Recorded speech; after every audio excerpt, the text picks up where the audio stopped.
Welcome back to MotorLand Aragón for the 5th round of the FIM CEV Repsol here at the Spanish Circuit in Alcanias, halfway between Madrid and Barcelona.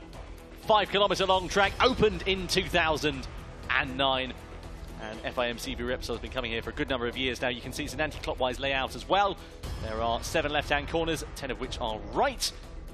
And it is going to be very exciting time for the second race in the European Talent Cup in what's been a very exciting season and a very exciting weekend worth of racing so far. Race 1 in the European Talent Cup was very, very interesting. If you don't want to know the results, keep your television sets just about now, because of course it was Jose Rueda, the man who started on pole position, who actually ended up taking the victory, despite not being the first man who crossed the start-finish line.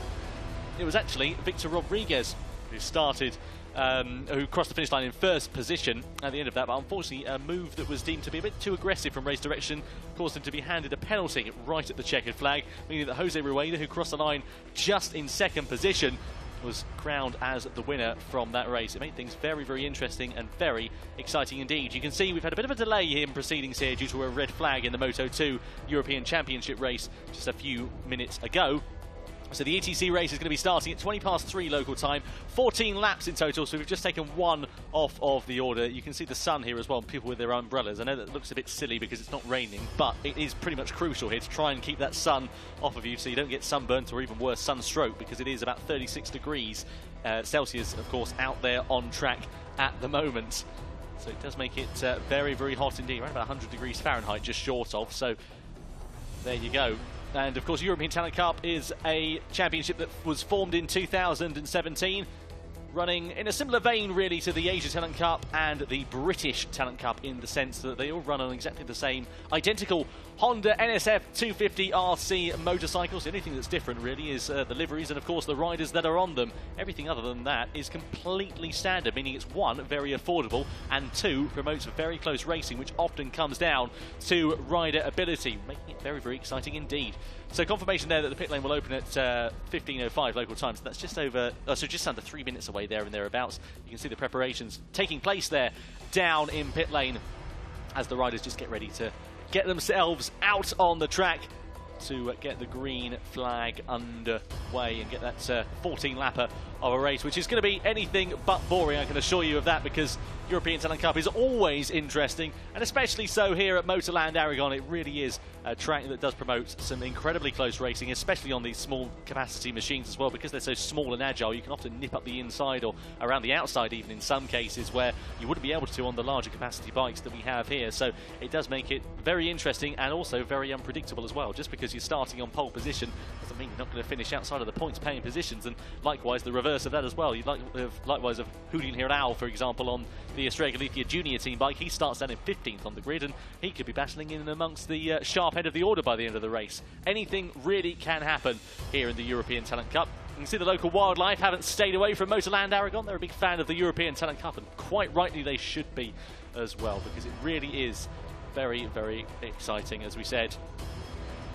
So, what to expect from this race then? Well, absolutely no idea, to be honest with you, as well, because it was so unpredictable. We had such a large group of riders happening, or battling rather, I should say, in that first race, that it was an absolute mixed bag, really, of performance from the riders up and down the field. So it really can be very unpredictable. You can just see the teams making their way onto the grid. Of course, the race will start at 15:20 local time, so that's just over 15 minutes time there and thereabouts. Pit lane is going to be opening in less than a minute or so, so the teams, of course, will head out of pit lane. The riders and the like will go onto the circuit, do their sighting laps, and then be going to the grid, of course, where they'll just sit there for a few minutes getting their thoughts and their acts together and getting themselves ready to go green.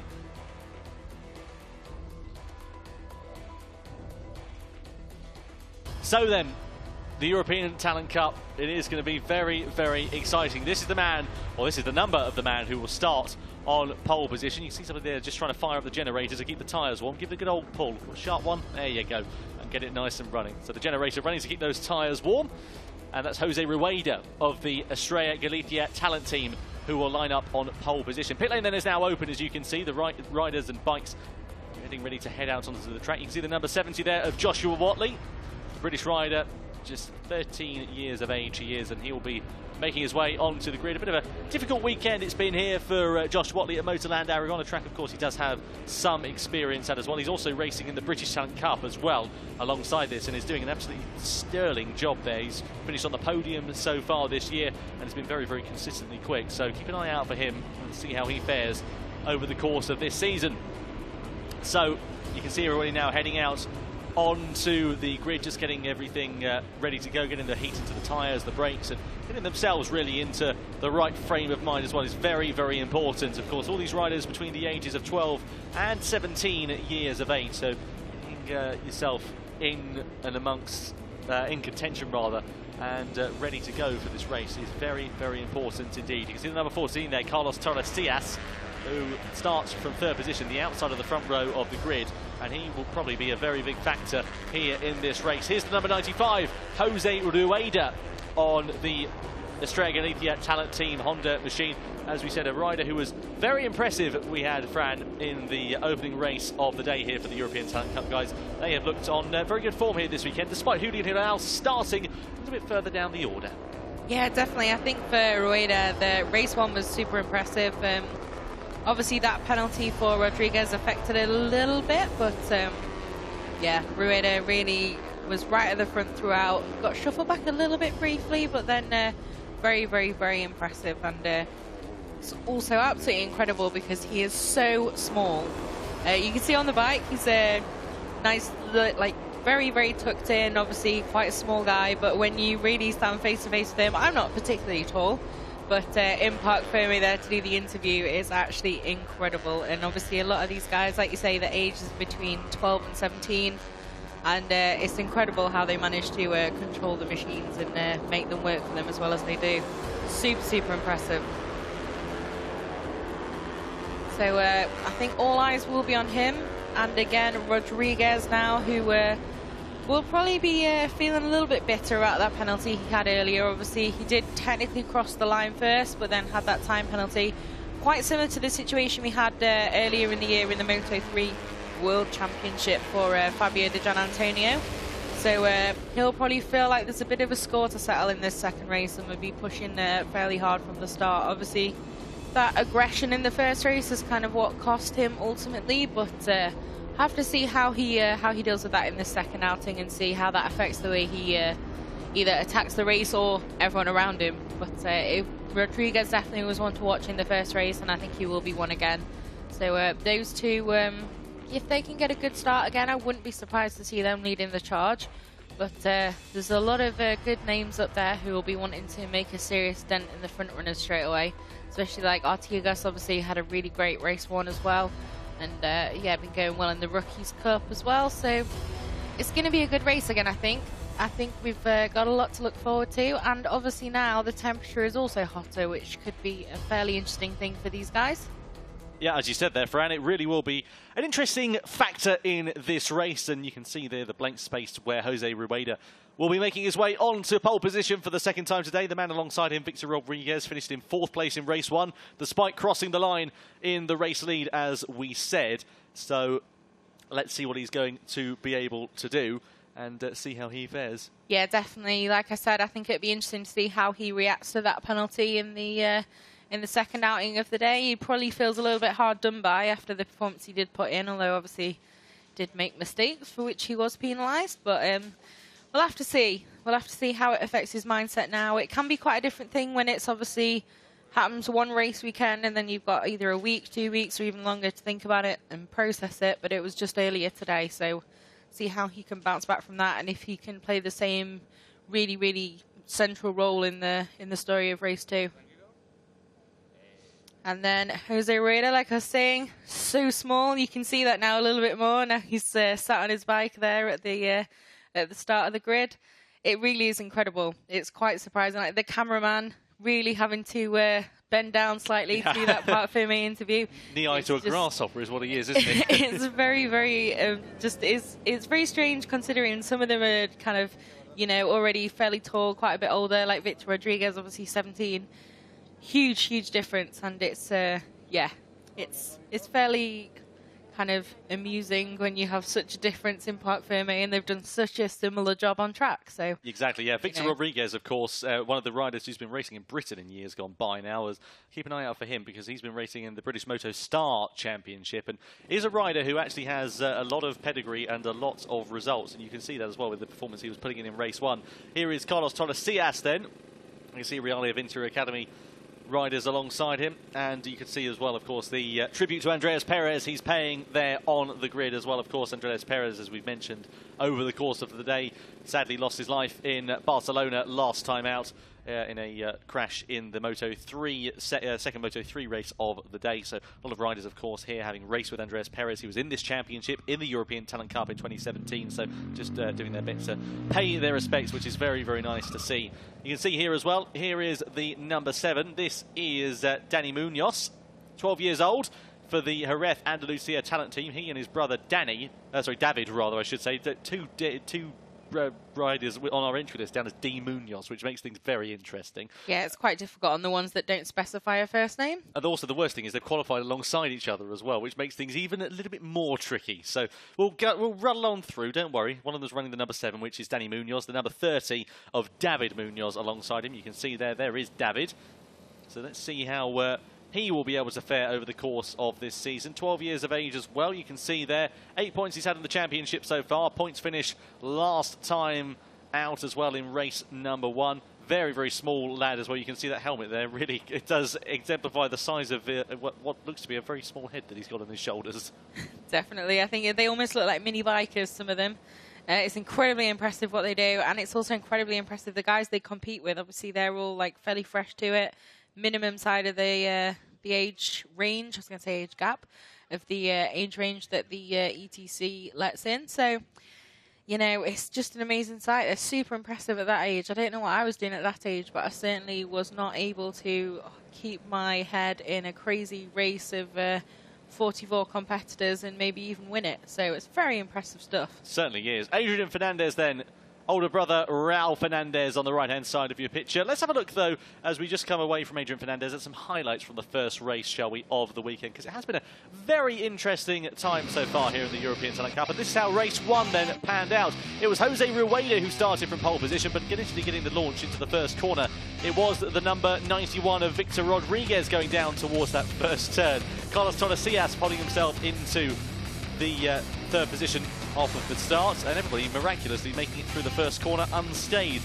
However, it was soon to become apparent that there was going to be a big group of riders fighting for the race win, and so it turned out really to be more than anything, going through turn 12 through turn 13. This is where Xavier Artigas on board the number 43 was hitting the front, but then he got mugged completely going into the next corner of turn number 5 with Rueda and then the number 91 going ahead. You can see Luis Verdugo going down in the background at turn number 5 there as well. That was his race done and dusted, unfortunately, in the gravel trap. Meanwhile, Rueda still out in front at this stage in the race. They were willing him on. Of course, the race was so close, more than anything, that it was just a case of trying to cross the start-finish line in first position, right at the checkered flag. There were no tactics, and if there were, they certainly all went out of the window by the time that group caught up with one another. Top 3 at this stage in the race looking like they were just breaking away ever so slightly from the rest of the field and going through the final corner. At the moment, it was the number 91 of Victor Rodriguez who was leading the way, but closely followed was David Salvador as well on the Cuna de Campeones machine.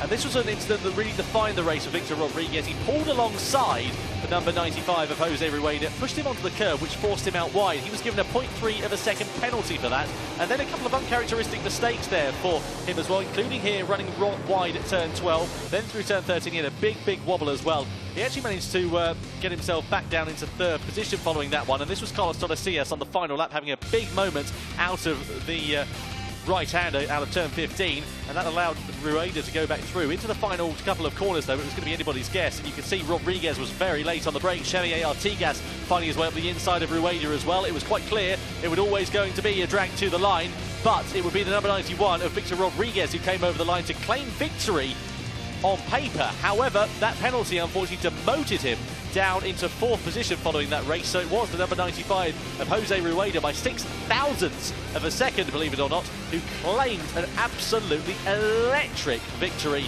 He was on top. A brilliant performance from him, and you can see there the 12-year-old His first win in his first season in the European Talent Cup, joined on the podium as well, you can see, by Xavier Artigas and also by David Salvador as well. An all-Spanish podium in Spain. A brilliant performance and a big smile on the face of the young lad who wasn't any taller than the two competitors alongside him. And of course paying tribute to Andreas Perez on the podium as well. Very, very good to see, and a very exciting first race in the UCC. So race 2 then, beckons. What are we expecting for this one? Well, I tell you what, if you've got a fiver on any of the riders inside the top 10, then you're in for a good bet there. However, which one of those riders you've decided to pick is going to be anybody's guess, because it's so unpredictable that you could have, well, you could have any rider really up and down the field. There's 44 of them on the grid, so take your pick. I think definitely, but I think there's a few where I'd put £5 or €5, and a few where I'd maybe keep it more to £5 lira. But definitely, it can be an incredibly unpredictable class. And yeah, those guys in the top 10 especially all look fairly threatening. It was a big, big group for the majority of the race in race 1.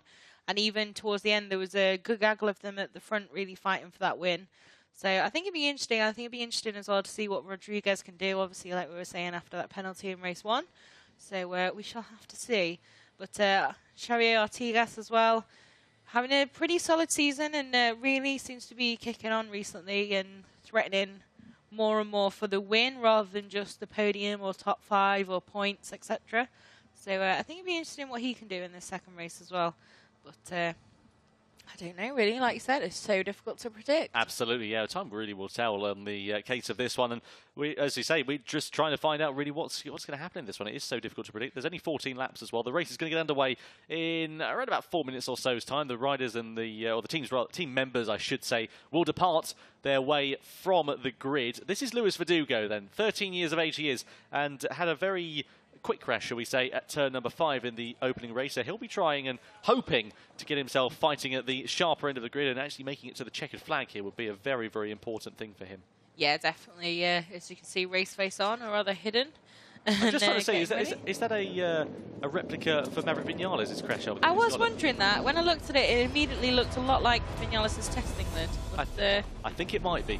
Anyway, here is your grid then. You can see an all-Spanish front row. Jose Rueda, Victor Rodriguez and Carlos Tordesillas. Row 2, Dani Munos, David Munoz and Adrian Fernandez. Row 3, Lorenzo Felon, and then you've got Xavier Artigas and Luis Verdugo. Row 4, Matteo Bartelli, Alejandro Diez, Fermin Aldeguia. Row 5, David Salvador, Andres Static, Julian Hirao with a lot of work to do from 15th. Josh Bauer, Ignacio Iglesias and Marcos Uriarte on row number 6. Row 7, Clement Rouget and Kel Heladia and Pietu Pevalainen. Row 8, there are riders on the grid. The graphic doesn't show them, unfortunately, so we'll guide you through that, I'm sure, later on. And you can see a bit of a technical problem there, so we'll guide you through the grid as the riders get ready to depart here in the European Talent Cup ahead of race number 2. Just the final few things taking place as they all get ready to leave the grid for the start of this warming up lap. And speaking of warming up, Fran, it's a lot hotter than it was for race number 1.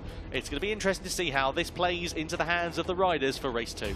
Yeah, definitely. I think they will see now 14-lap race and a little bit delayed because of that red flag in Moto 2. But yeah, it's very, very, very, very, very, very hot out there. I don't know if we've mentioned it. Or even mentioned that we've mentioned it.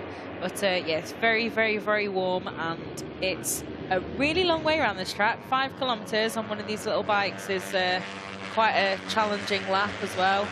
So there's a lot that could affect maybe the second race, but I think we're probably going to be seeing some similar names up there at the front.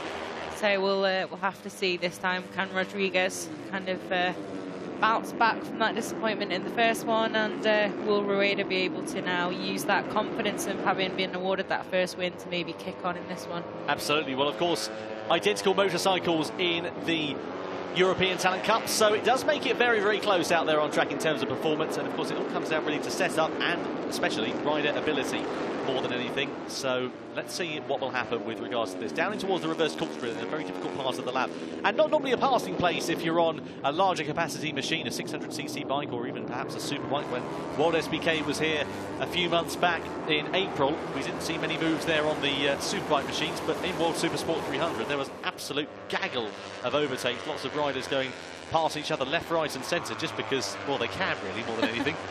Supersport 300 is always a little bit crazy. You're not telling me, I know. I'd lost my voice towards the end of that one. God dear, I tell you what, European Talent Cup though, certainly not far behind. This is a very exciting race. At the moment, Jose Rueda's got a clear track in front of him on this warming up lap, and that's exactly what he'll want in this race. But he's going to be hard pushed to try and do that as well, because there's so many riders all trying to fight for the same piece of tarmac. Of course, 44 going into one at that first corner as well is going to make it interesting, I think, is probably the adjective we're going to use to describe it, because I don't want to say controversial, but interesting is probably the way it will be. Yeah, I should imagine so. These guys were the class of the field the first race in terms of getting around those first two corners smoothly and cleanly, no incidents at all. Very, very impressive considering the youth and relative inexperience of most of these guys compared to some of those in Moto 2, Moto 3. So, yeah, hopefully we can see a repeat of that. Moto 3 did not quite manage the same. No, they didn't. Which is something I didn't think I'd be expecting to say, was the European Talent Cup guys were the cleanest going through turn 1. Definitely. Everyone was absolutely impeccable first race, so hopefully we'll get a repeat of that. I'd say, we're tempting fate by saying that. I know, I don't know why we mentioned it, really. Dear, oh dear, the commentator's curse. There's some interesting rubber marks there going into the runoff as well. Certainly are. Certainly are. We won't question them, though. Meanwhile, here is the grid. They're making their way to their positions. This is the number 95. This is Jose Rueda, the pole position man, the winner of race 1. 12 years of age, his first season in the European Talent Cup in only his 4th round of the championship. Barely old enough and barely tall enough to put his feet down on the bike, but yet here he is racing at a European level and doing an absolutely blinding job. Can he convert it into win number 2 in 14 laps time? Just waiting for the riders to make their way to the grid. Of course, these guys at the front are going to be getting a bit impatient now as well. They're trying to get themselves ready to go. The tyre temperature is going to be cooling, the brake temperature is going to be cooling. It's just making things a little bit more difficult and just adds a little bit more pressure onto their shoulders. You can see Victor Rodriguez taking his sweet time to make it to the grid there as well. Yeah, definitely. Like I think I name-checked earlier, doing the full Casey Stoner there, making everybody wait to pull into his grid slot. So should hopefully now be underway. So look to the top left corner of your screen for the final time here today. Look for the red light to come on. When they go on, we will be racing here in the European Talent Cup for race 2, and a great start from the number 91 of Victor Rodriguez going down towards the first corner. He immediately gets the whole shot. Does he manage to hold the advantage? Yes, he does. And the number 14 of Carlos Tordesillas as well, also up into second position. Jose Rueda's pole position has gone for a burst, and a couple of riders running wide, but again, everybody making it cleanly through that first corner.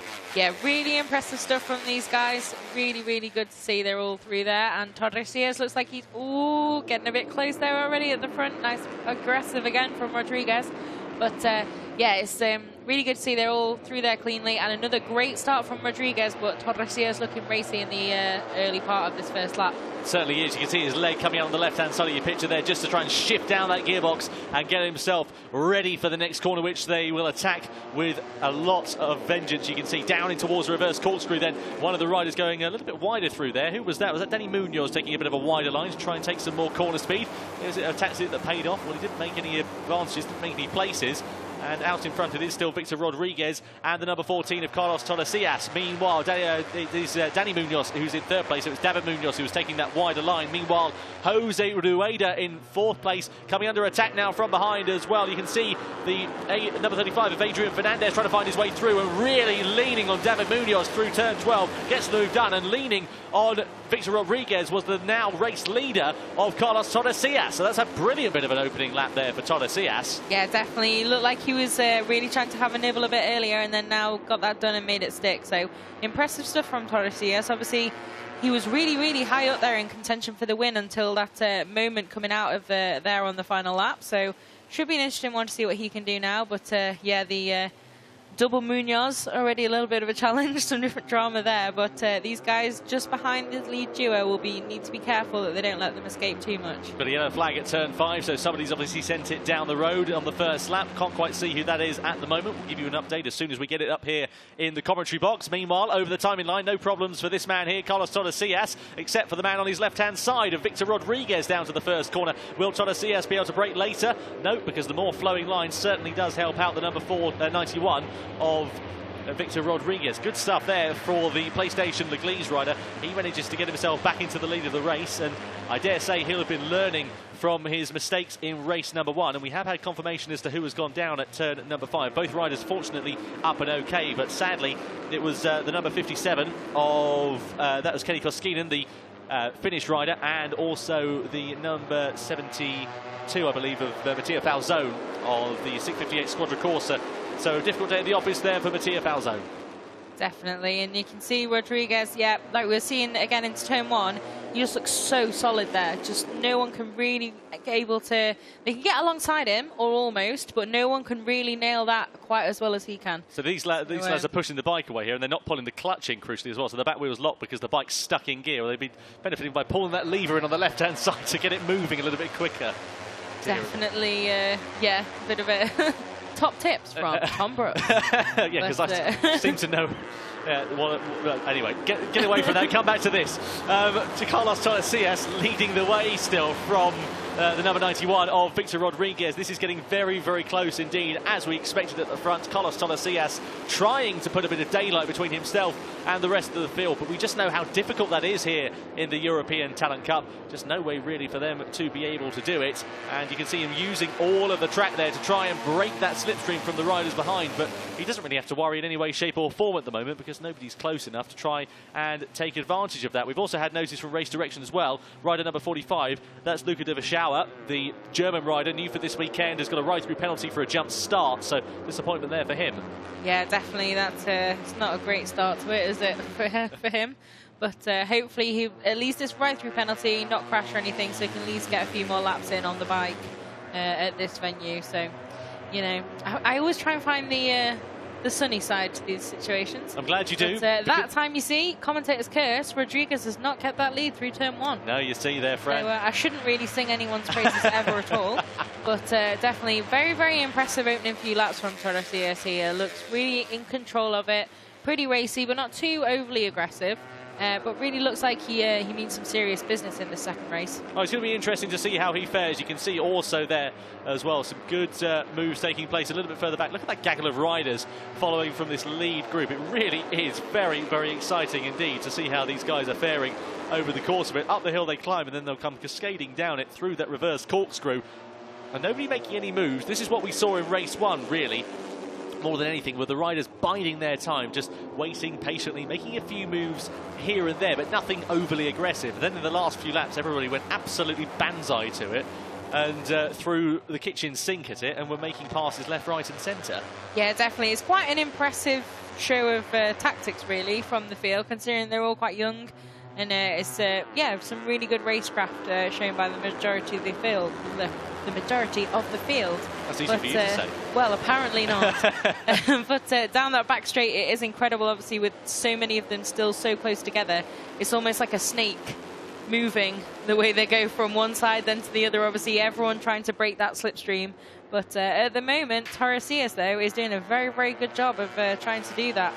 We have a yellow flag at turn 7 as well, so a couple of other riders, looks like they've bitten the dust. Unfortunately, just trying to have a look at our timing screens to see who it may well be, but nobody coming up immediately at the moment. Meanwhile, everybody just making their way relatively cleanly through that final corner, and a half a second advantage now for Carlos Torres out in front. So he's got a bit of daylight between himself and the number 30 of David Munoz there, so that's good to see for him.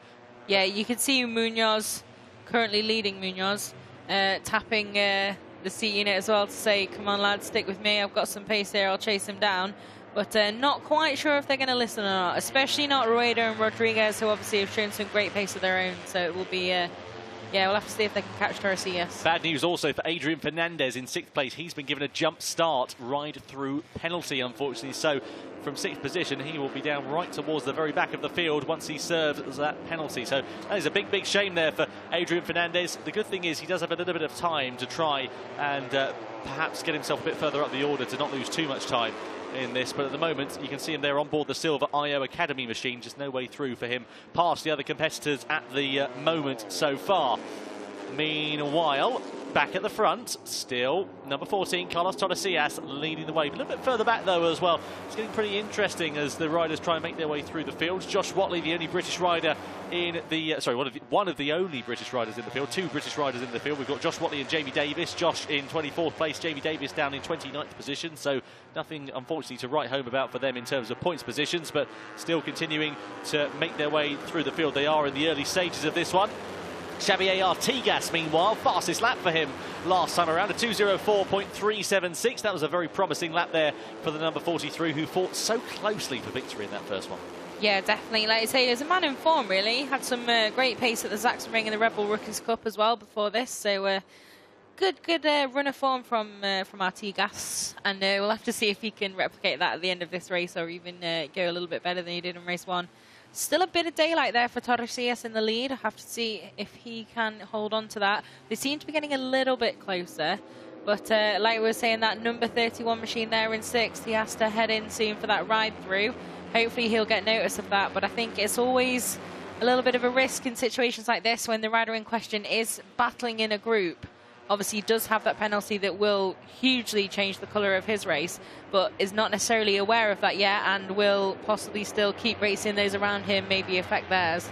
I was trying to remember, I think there was a good example in Moto 2, possibly, a few years ago in Qatar, but the memory is not as fully formed as I hoped it would be. But I do remember a lot. There was a very, very...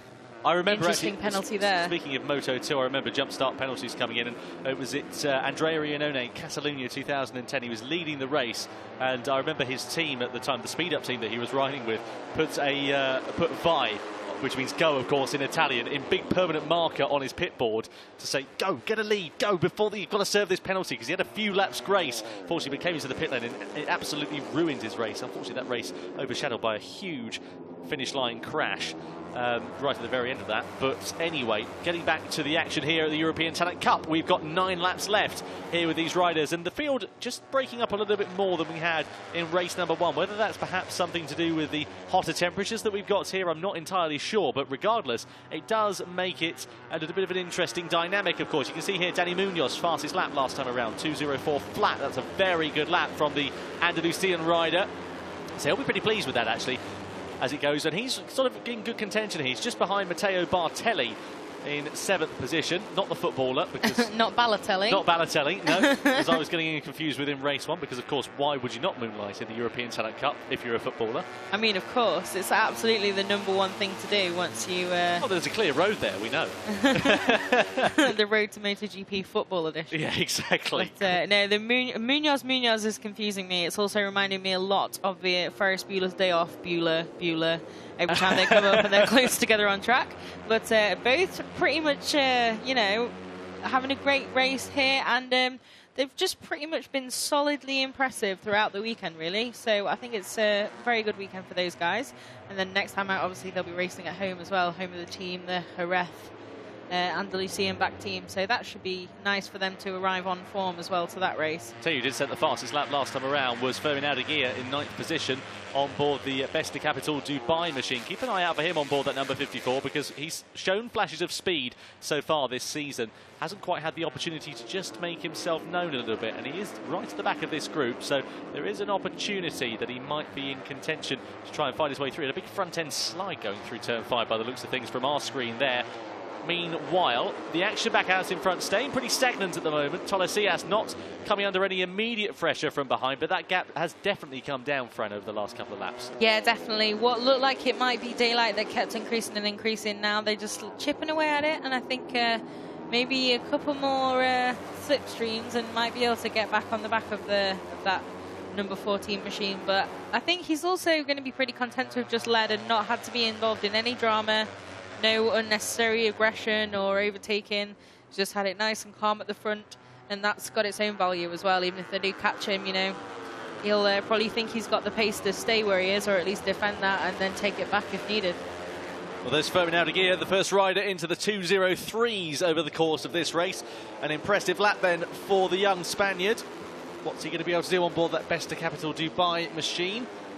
Of course, they're a new team in this class for this season, with that link to Moto 3 in the World Championship with Jaume Masia and Lorenzo Della Porta riding for them in the World Championship. It's a good incentive there for Ferm and of course a good rider as well, as we said, over the course of this season. Here comes Rodriguez slicing his way down the inside of Jose Rueda. We've got a rider down at turn 12. That's number 14, Carlos Tordesillas. That's a race leader. Well, we didn't see that on screen then. I did wonder where he'd gone for a moment from the picture. And Carlos Tordesillas, the race leader, has binned it. He's thrown it all away. And, well, I'm afraid to say that is a very, very big disappointment for Carlos Tordesillas and indeed his team as well. A big shame. And that throws this race wide open.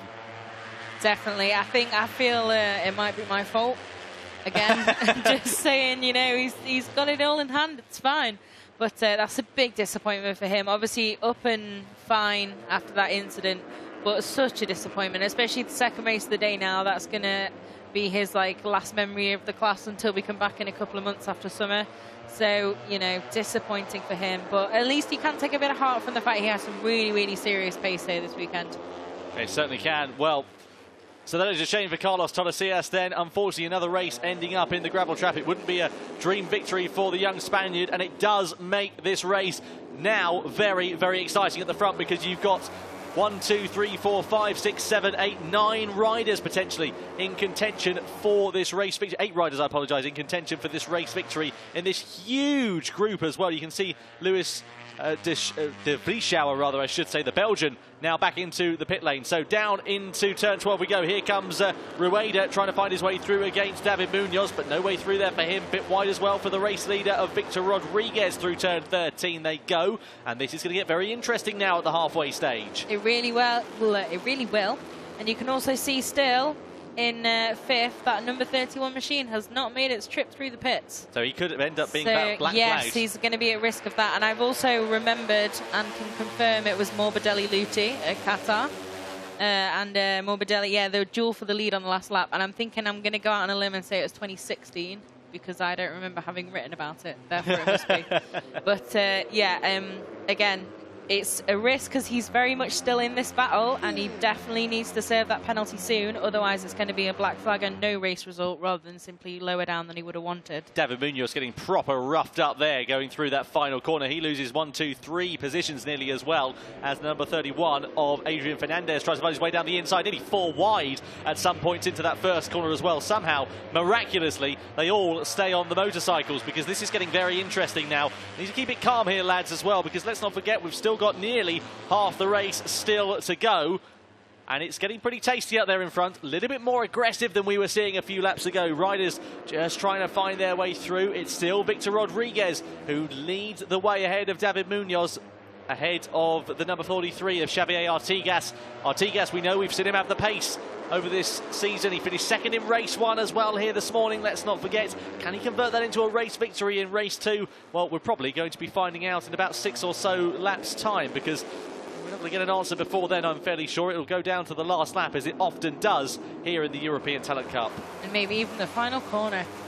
Even better, that's what we like. We love unpredictability. That's the reason why we watch motorsport, isn't it? We love things being so unpredictable and making it a very exciting show. You can see there Fermin Aldeguia on the number 54 really has closed up that gap now quite significantly. So he's right in contention for this race win, and he was fastest as well last time around with that overall fastest lap. And look at this as well, the number 31 of Adrian Fernandez was trying to find his way through against the number 28 of Balotelli, but no way through there for him.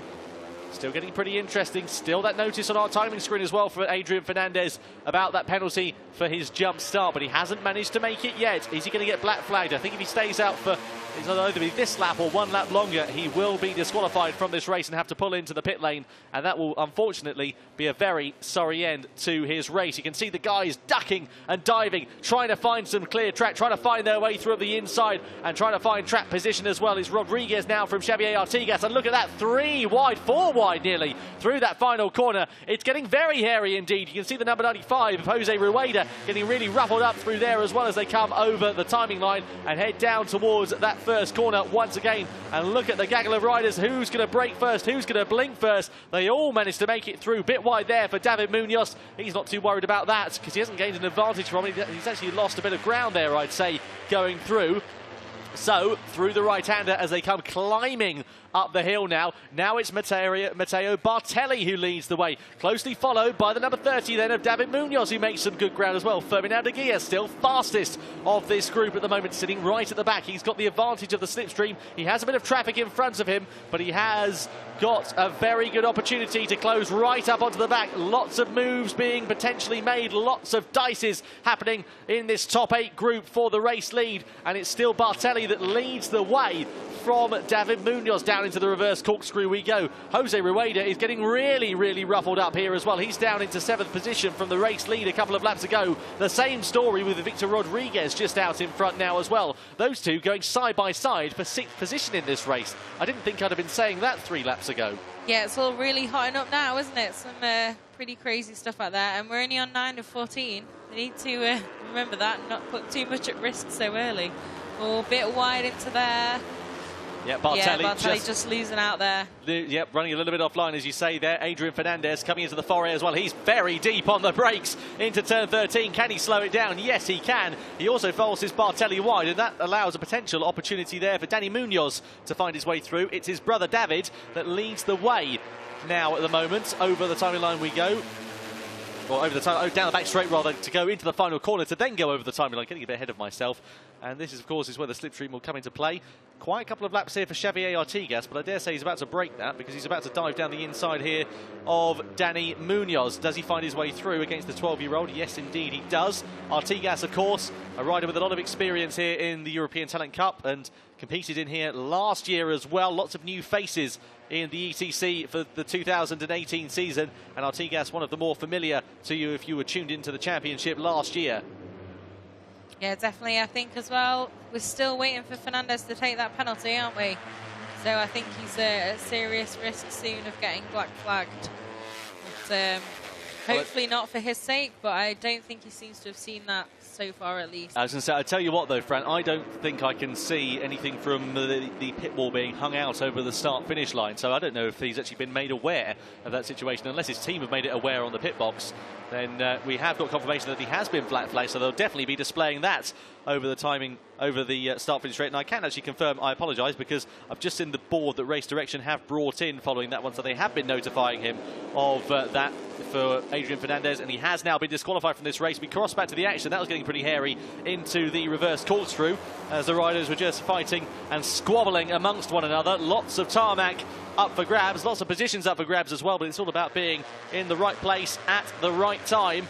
And we can see confirmation at the bottom of our screen. Number 31, Adrian Fernandez, black flagged for ignoring that Race Direction ride-through penalty. Yeah, he's going to probably, I'm guessing he can't be aware of the fact that he did have that ride-through, which is why he's not stopped. So I think it'll be a pretty horrible surprise now when he sees that black flag next to his name. Certainly will do. The problem is, of course, he's in such a big group, and it sounds silly, really, to say it, but it is just easy, really, more than anything, to miss that board on the left-hand side of your picture. When you're busy trying to find track position, you're going to the left, you're weaving to the right, you're trying to find the way past the guy in front. You're not focusing on what's on the left-hand side of the picture and not focusing on what the race direction are going to be saying. So it is just a little bit easy. You often hear about riders who will miss their pit board, and you can see there as well, he has just seen and has had confirmation that he is out of this one then, has Adrian Fernandez, and as you can see from his body language, he was pretty disgusted with that, unfortunately. Yeah, it's like you say, it's so difficult. There's so much going on out there that you've got to be aware of, both fighting for your position and, you know, it's just a lot of stuff for you to be focusing on anyway. It's really tough sometimes to see those, but that's part of the game and it's something they have to learn. It's very important to take note of those instructions and follow them. So unfortunately, the penalty for not having done that is quite harsh, but it is the black flag and race over. Unfortunately, those are the rules, as they say.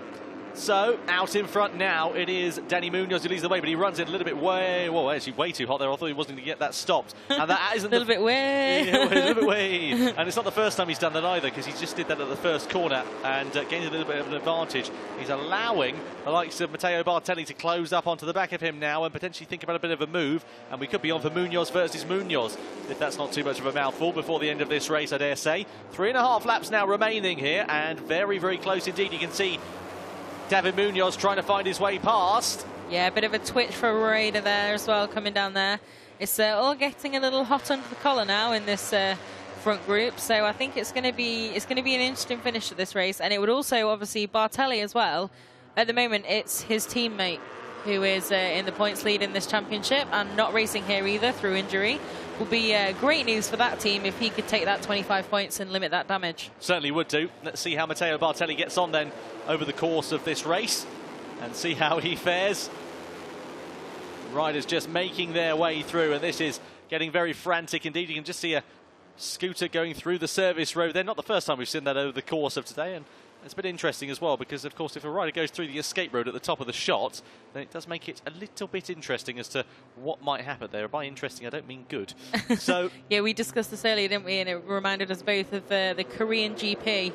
Yeah, in 2010. Formula 1 a few years ago. Yeah, 2012 actually. I apologise, with the service car that ended up on the track, and everyone was wondering what on earth went on. That's exactly the expression we had on our face just then as well. So over the line we go, back to the race in question, and in towards that first corner. Are we going to go for 4 wide, 5 wide, 6 wide into that first turn? Well, we're going to go with Matteo Bartelli leading the way, that's for certain. Victor Rodriguez slots himself up nicely into 3rd position, and Jose Rueda, after being right at the back of this gaggle, is making his way through the field, closely following Victor Rodriguez just in front, and Ferm as well quietly has been making his way up as well, and he's now inside the top 5, so flicking it left then, and then hard on the brakes into turn number 5, and look at that as well. Riders getting absolutely mugged through that particular corner, and suddenly losing a lot of ground there. Trying to work out who that was. Can't quite see it from this angle. I think it might have been Lorenzo Felon actually, who was losing quite a bit of ground through there, just being sat up by another rider. Down in towards the reverse corkscrew we go. It's getting very interesting. Look at Rueda trying to find his way through on the slipstream there into the reverse corkscrew, trying to find his way down the inside, but couldn't manage to make it stick on Victor Rodriguez. And he'd actually do a very good job of just holding onto the back of Rodriguez, such as the Spaniard in front of him's charge been over the course of this race. He's been right at the back of this group, and he's managed to slowly make his way through to the sharper end of it once again. And if Rueda was able to follow that, then he'd be in a very good position, I dare say. But he's going to have to be careful as well. He's not going to get too attacked from behind, because David Munoz is going to go scything down his inside and makes it stick, as Dani Munos in front in the race lead just runs it again a little bit wide through that turn number 12. And he's going to have to be a bit careful here that race direction don't intervene and tell you that he has been exceeding track limits a bit too much. Yeah, it's actually the first time we've mentioned that today, which speaks volumes of the good behaviour of most on track. So that's very good. But obviously, yeah, track limits, something to watch out for. You cannot repeatedly take more space than you need to and kind of purposefully gain from going outside the track limits. It's something that race direction will come down pretty hard on you for. So you have to be a little bit careful of that. As we can see now, Bartelli back in the lead, but Rodriguez on that inside line just really, again, so close together. They need to be careful with that. They've all been weaving a little bit on some of the straights, and it really, they need to calm it down a little bit, I think. Yeah, Rodriguez again getting very, very aggressive over that start-finish straight. Not the first time we've seen that from the 17-year-old Spaniard. So he's going to have to be careful of that, because he'll undoubtedly have race direction watching him like a hawk in these last couple of laps, just to make sure that he doesn't do anything untoward. And the last couple of laps are now where it's getting very aggressive indeed. Look at Xavier Artigas. Where has he come from up into 2nd place? Brilliant stuff there for Xavier. Go on, son. Good performance yeah, from him. Been lying low for a few laps there, hasn't he? And now suddenly, again, when it counts, right at the sharp end of the race, and up there challenging for the lead. So that's quite often a good tactic, to just not expend too much energy and tyre and fighting it out for a position you don't need to. Here we go. You see David Munoz on the right-hand side there, just sticking his arm out. You can see also Victor Rodriguez sticking his leg out as he went through on the race leader to take that race lead at the first corner. So yeah, we're getting a little bit tight there now. They need to just be careful there's not too much drama. We want clean, aggressive racing, but emphasis on the clean. Absolutely right. So up the hill we go in towards turn 12. Will we see any riders ghosting a few moves, or actually making moves into this particular corner, just perhaps trying to think about where they're going to strike on this final lap in over 5 kilometres time? And a big crash there as well sends 2 of the competitors out of contention in this race, and that is one of the Team Honda Impala bikes. It's not Xavier Artigas, because he was at the sharper end of the grid, and it's Ferm Cev, the fastest man in this race in terms of lap times, who has sadly gone down the road.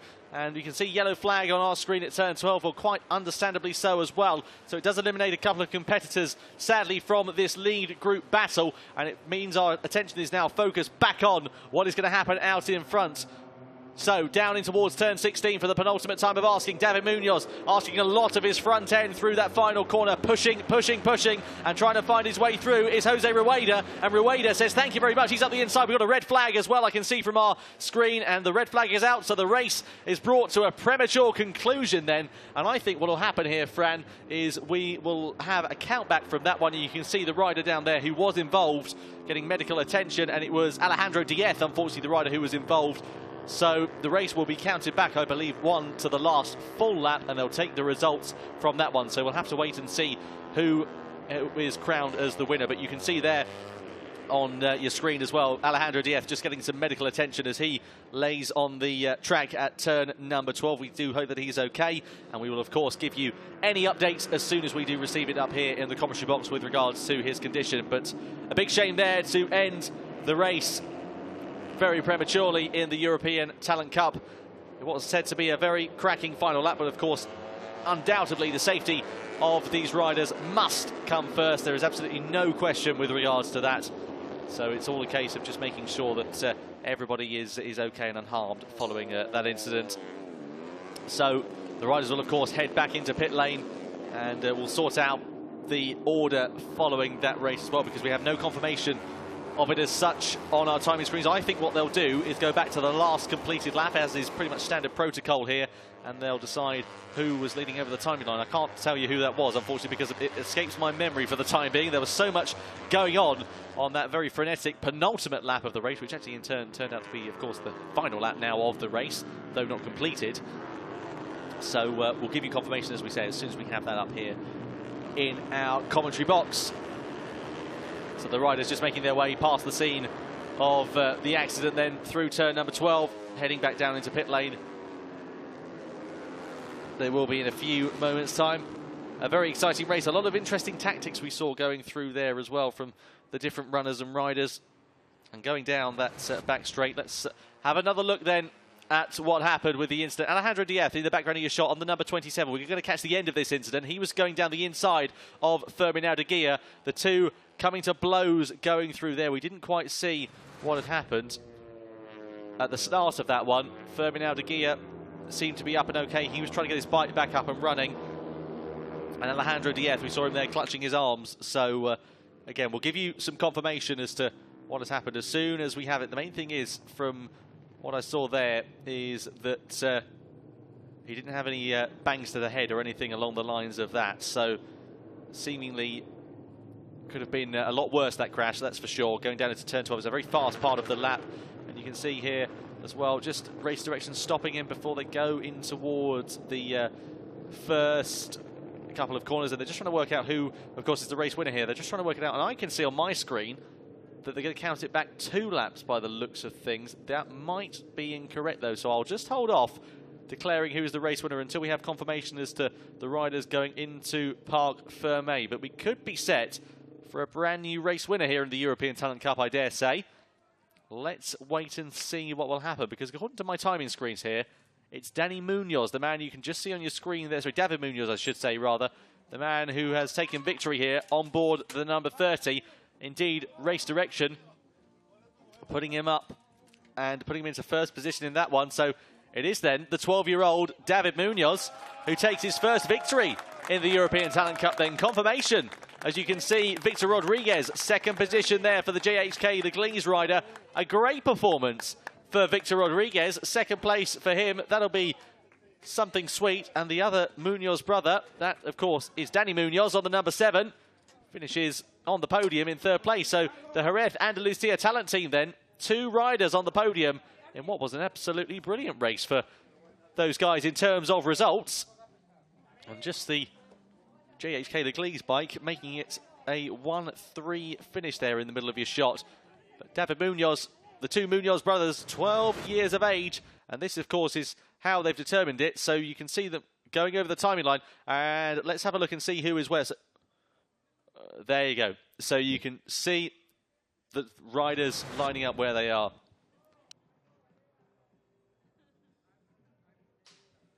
So let's go down then and talk to the race winner, David Munos, his first ever race win in the European Talent Cup. Fran Wild will be down there in Parc Ferm talking to the Spaniard. we will indeed. So, so just in Spanish, so ha sido una carrera increíble y un poco de confusión al final. ¿Qué nos puedes comentar? Sí, bueno, ha sido una carrera muy rápida. Hemos hecho muchos adelantamientos y ha estado muy bien la carrera. Enhorabuena.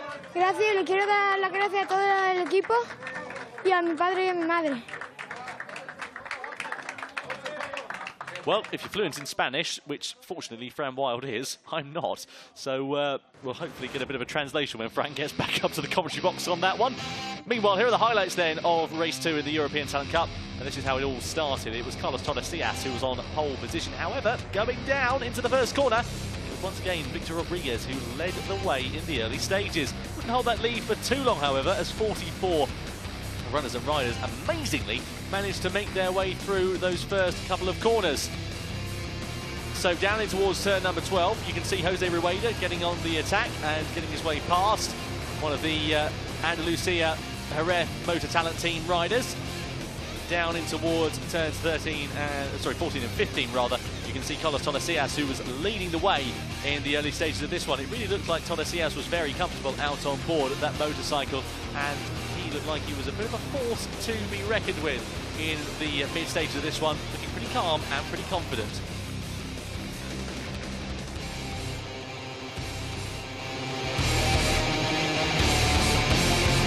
So, you can see some highlights. This was Tordesillas' undoing, though. The rider who was looking very calm, very confident, and out and comfortable in the lead of the race. Sadly, crashed out. That left a big scrap out in front for the race lead. You can see here the number 91 of Victor Rodriguez, who was leading the way. Xavier Artigas fancied this turn at the front, as did the number 28 there of Matteo Bartelli, the 658 Squadra Corsa machine. It was all going so well, really, right up until the very end of that one. You can see here number 28 of Matteo Bartelli, who managed to lead the way in the later stages of that one there. And also Dani Munos, David Munoz rather, trying to fancy his way at the front end of the field. Number 31 there of Adrian Fernandez was doing good, but unfortunately he had a jump start ride through penalty, so he didn't serve it unfortunately and was subsequently flagged from the race, despite making some very good ground in the mid stages of that race. A big shame there for him, and he'll have been hoping for a lot more come the checkered flag. Speaking of the checkered flag as well, this was an absolutely brilliant dice for the race lead. Would it be the same, though, when the race was called to a halt one lap early? Well, I can tell you for certain it certainly wasn't going down and towards that first corner. That was Victor Rodriguez who was leading the way at that particular stage. Xavier Artigas also in and amongst the mix there, as well as Matteo Bartelli and the two Munoz brothers. But this was the incident which unfortunately brought out the red flag. Fermin Aldeguia, Alejandro Diez coming to blows on the penultimate lap of racing. Alejandro Diez, I've had confirmation that he is okay following that incident, which is the main thing there. Good to see Alex Diez is unharmed following what was a very frightening crash going in towards turn number 12. And you can see an all-Spanish podium for the second time this weekend in the European Talent Cup. And Daniel Munoz taking his first ever race win in the European Talent Cup. He seemed pretty happy there, Fran. He did indeed, in Spanish and no English, so it was a nice surprise. But yeah, you just said it was a very, very fast race, and then thanked his parents and his team, etc. So yeah, pretty good. Quite a confusing situation down there. Two Munoz, similar leathers, same team. Similar looks as well, as we've indeed. Makes it a little bit difficult. It's not like they can have Munoz on the back of their leathers to even indicate it. Indeed, have to have Munoz 1 and Munoz 2, I think. I know, it's a bit cruel to have them both by the same first initial as well, which makes our entry list very difficult to determine. Regardless, they collect podium trophies on the podium, as you can see there as well. Dani Munoz in third place. And you can see a look up to the sky there as well for Victor Rodriguez. I'm sure that's, of course, is in memory of Andreas Perez. And you can see there as well a first win in his first season, in only his fourth ever CEV Repsol event. And he gets a bit of free petrol for, I'm sure, some training on the way home. Yeah, definitely. I always love it when the little kids get the petrol. Well, that's when the checks are bigger than they are, that's the thing. Indeed. He's another one who's almost still smaller. And now it's time for the national anthem.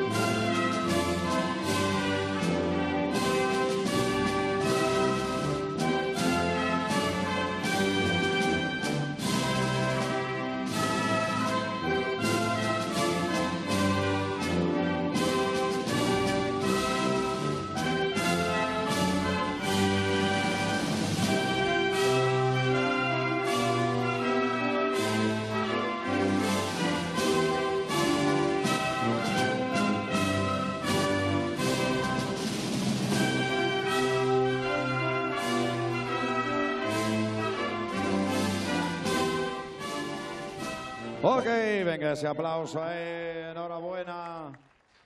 So the top three celebrating on the podium. Then, of course, none of these riders old enough to be spraying champagne in any way, shape or form, so they'll be having the casera to spray up there. A lemony-based drink, as I understand it. Oh, I've never tried any. Neither have I. But I always feel for them. I thought it was the key thrill of the win.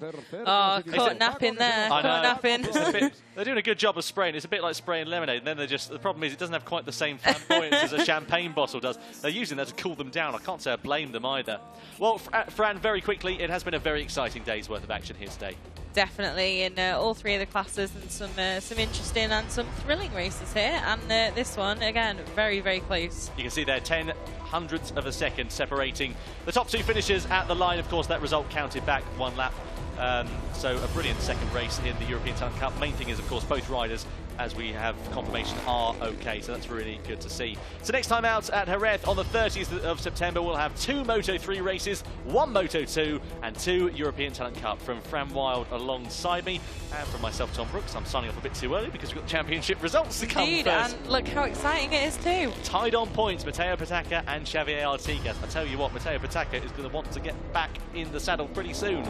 Yeah, definitely. I think that's really good news for him. He's obviously lost the lead, but not actually, well, he's still in the lead, but he's lost that buffer that he had. But that's pretty good considering he's lost the whole round in 2 races. Absolutely, yeah. Probably the best possible outcome. So an absolutely brilliant race and a brilliant weekend's worth of racing in the European Talent Cup and the FIM CEV Repsol. We'll see you on the 30th of September for the next instalment. See you then. Take care. Ta-da.